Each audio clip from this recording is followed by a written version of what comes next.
La oración. Ese es el tema que hoy te queremos compartir. La importancia de la oración. Oración u orar es platicar con Dios. Y vamos a ver su importancia, por qué debemos de orar, por qué se debe de hacer un hábito en nuestras vidas y cómo debemos orar y a quién debemos orar. Vamos al libro de Lucas y ahí lo vamos a desarrollar. Lucas 18, versículo 1. Bueno, le vamos a leer hasta el 8. 18, 1 al 8.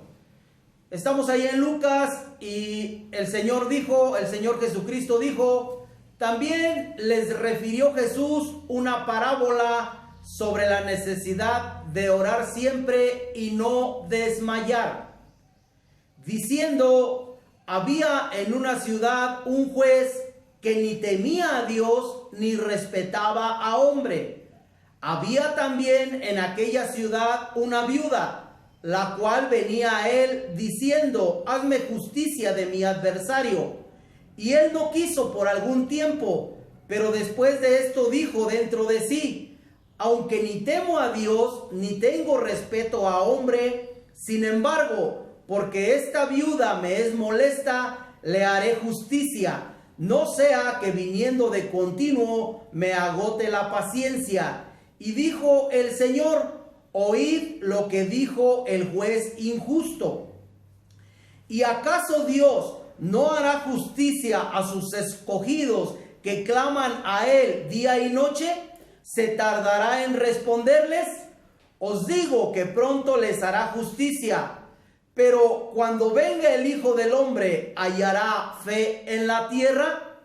Ahora explicamos. A través de esta parábola, una parábola es una ilustración tomada de ejemplos de la vida. Y una parábola tenía por propósito ocultar o revelar una verdad.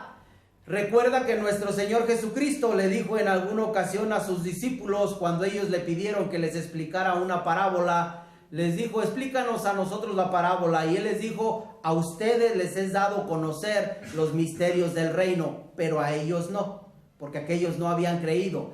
Y tú que has vuelto a nacer, tú que estás viviendo tu vida cristiana, es necesario que tú aprendas a orar, a relacionarte, a interactuar, a platicar con Dios por medio de nuestro Señor Jesucristo. Y así como él narró esta parábola, si ese juez que era injusto, si ese juez que no temía a Dios ni respetaba a hombre alguno, aún así, para que esa mujer ya no lo siguiera molestando, le hizo caso, le resolvió su situación, pues con mayor razón Dios hará caso a sus escogidos, a ti que has vuelto a nacer, a mí que he vuelto a nacer. Pero recuerda bien, tenemos que ir aprendiendo a vivir la vida cristiana. La Escritura nos dice claramente que Dios es un Dios que desea lo mejor para nosotros, que Dios desea que nosotros seamos prosperados en todas las cosas. Pero es necesario aprender a vivir la vida cristiana. ¿Esto por qué te lo digo? Porque también podría haber obstáculos en tu oración, en tu relación con Dios. Porque recuerda que Dios, nuestro Dios, es un Dios santo. Esa es su naturaleza. Y recuerda que el pecado va a ser, de hecho, hace división entre Dios y el hombre. Cuando una persona no ha venido a Cristo, déjame decirte, Dios no va a escuchar su oración. Pero aquí estamos hablando de ti y de mí y de personas que han vuelto a nacer. Nuestra oración va a ser escuchada. Pero aún así, cuando cometemos pecado, lo tenemos que confesar a Dios para que esa comunión, esa interacción que estamos teniendo con Dios, entre Dios y nosotros, no se vea interrumpida. Tu relación como hijo, tu relación como hijo de Dios nunca se va a romper, nunca se va a terminar. Pero la oración podría ser no escuchada si cometemos pecado y no lo confesamos. Por eso es necesario entender estos principios para que Dios te escuche y tú vayas siendo prosperado en todas las cosas. Dice la Escritura, vamos a relacionarlo con lo que dice Juan, capítulo 16. Dice allá la Escritura en el libro de Juan, en el capítulo 16, dice así esta Escritura, mira. 16 al 24. Les dijo Cristo, todavía un poco y no me veréis, y de nuevo un poco y me veréis, porque ya voy al Padre. Entonces se dijeron algunos de sus discípulos unos a otros, ¿qué es esto que nos dice? Todavía un poco y no me veréis, y de nuevo un poco y me veréis, y porque yo voy al Padre.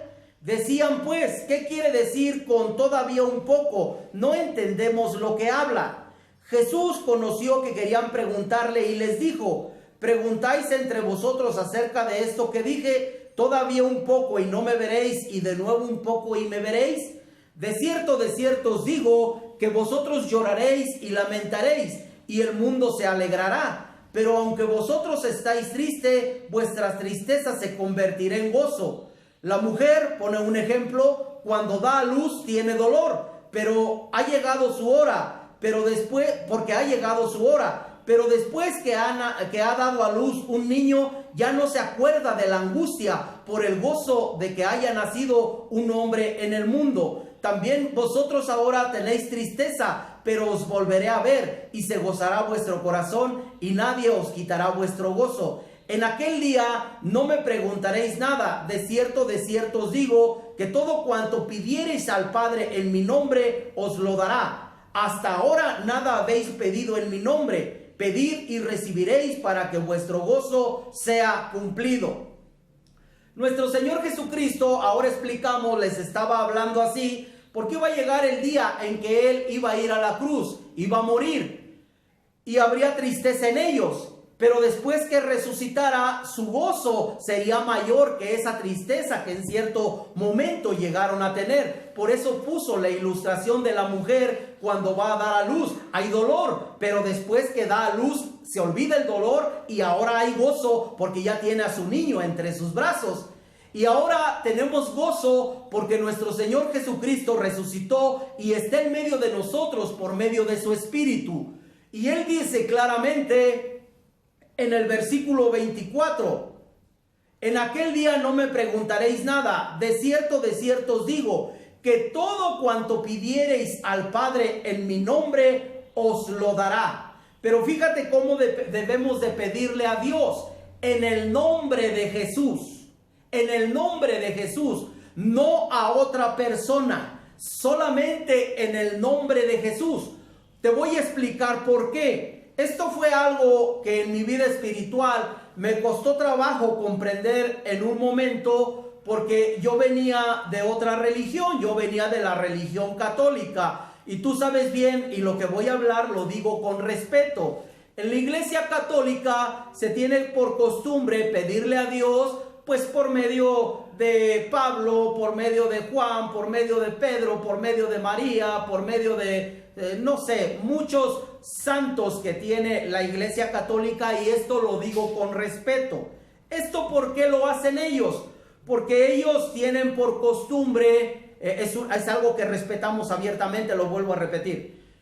Ellos tienen por costumbre que cuando una persona ha vivido una vida, vamos a decir, dentro de lo que cabe, tratando de obedecer a Dios, ellos tienen por costumbre, primero se les presenta la solicitud y ellos beatifican a esa persona y va a estar en investigación profunda. Y después que ellos dicen que se ha investigado y que comprueban que sí vivió una vida lo más que pudo en santidad, que trabajó para Dios, lo canonizan. Después de que es un beato, lo canonizan. Y al ser canonizado, la Iglesia Católica autoriza para que se le pida a ese santo para que se le pida a Dios por medio de ese santo y también para que en el día de su onomástico se le rinda un culto. Pero eso es una tradición de la Iglesia Católica, la cual respeto. No quiero entrar en polémica, no se trata de eso. Yo únicamente estoy explicando el Evangelio.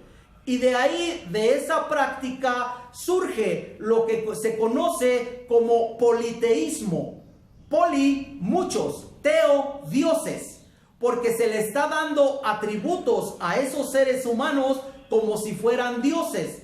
Y aquí lo que nos enseña la Escritura es que solamente Dios, solamente Cristo, porque Cristo es Dios que tomó forma de ser humano. Cristo sí puede estar en todas partes por medio de su Espíritu. Cristo sí puede escuchar nuestra oración porque Él está en todas partes del mundo. Pero cuando una persona le pide a otra persona que fue como nosotros, que fue un ser humano, Él no tiene los atributos de Dios. Él sigue siendo una persona. Y es ahí donde la religión se convierte en una religión politeísta. Poli, muchos; teo, dioses, muchos dioses.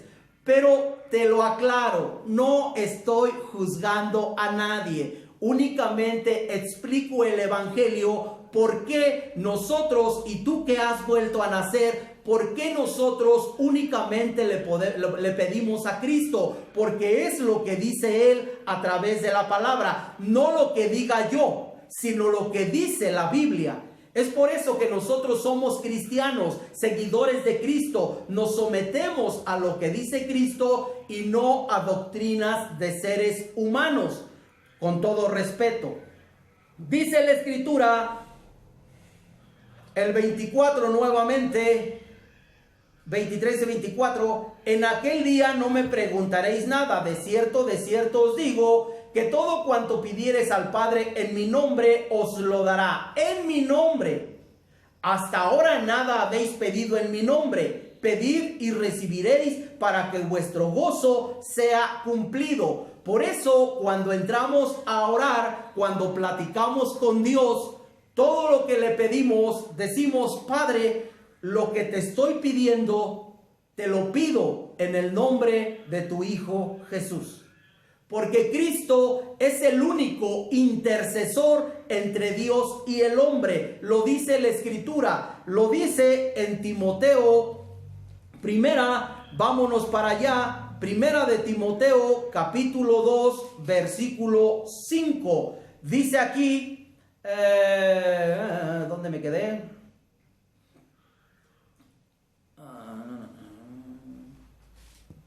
Aquí estamos ya. Porque hay un solo Dios, Primera de Timoteo, capítulo 2, versículo 5. Porque hay un solo Dios y un solo mediador entre Dios y los hombres, Jesucristo hombre. No hay más intercesores, según nos lo enseña Dios, y yo le creo a Dios. No hay más intercesores. El único intercesor, el único que entró a la diestra del Padre es Jesús. Por eso, cuando pedimos, tú que vas iniciando tu vida cristiana, tú que has nacido de nuevo, todo lo que nosotros como creyentes le pedimos a Dios, lo pedimos en el nombre de Jesús. Si tú, con todo respeto, tenías por costumbre pedir a Dios en el nombre de Pedro o de Juan o de la Virgen María, yo no estoy criticando. Yo lo único que te digo, ellos no son intercesores, ellos no pueden estar en todas partes del mundo porque ellos fueron seres humanos como tú y como yo. El único que puede estar en todas partes es Dios, es nuestro Señor Jesús por medio de su Espíritu. Espero que lo que te he compartido no sea ofensivo para nadie, porque no es ese mi propósito. Lo vuelvo a repetir, únicamente explicarte las verdades del Evangelio. Que Dios te siga prosperando y que el tema haya sido de bendición para tu vida. Gracias por tu tiempo.